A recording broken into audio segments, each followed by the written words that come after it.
Alaban ng isang babaeng pasahero sa lalaking nagpakita ng kalaswaan sa LRT.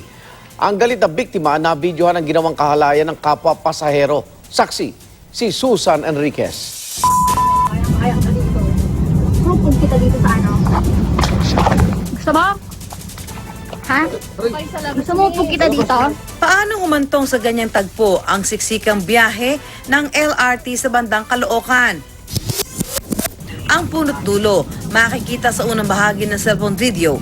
Kwento ng 20 anyos na si May, hindi niya tunay na pangalan. Kahit maraming ibang pasahero, may ginawang malaswa ang lalaking nasa harapan niya. Kunyari, hindi ko alam para mag-video yung ginagawa niya. Pag angat ko po ng camera sa mukha niya, doon ko na po ginawa ng action.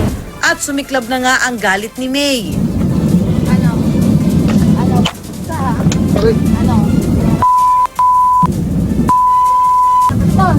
Tinulak ko po siya, tapos sinipa ko.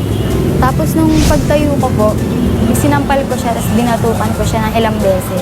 Kasunod ng pangyayari, bumaba sa tren ang lalaking pagdating sa 5th Avenue Station. Pero ang kanyang ginawa, hindi palalampasin ni May na desidido raw magsampa ng reklamo sa pulisya. Payo niya sa mga kapwa babaeng pasahero. Lagi po silang mag-iingat.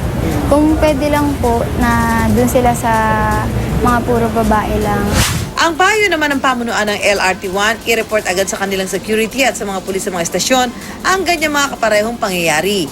Kung hindi man daw makatawag sa telepono ang sino mang may reklamo, libre naman ang wifi sa mga estasyon at nakamonitor sila sa kanilang mga social media accounts.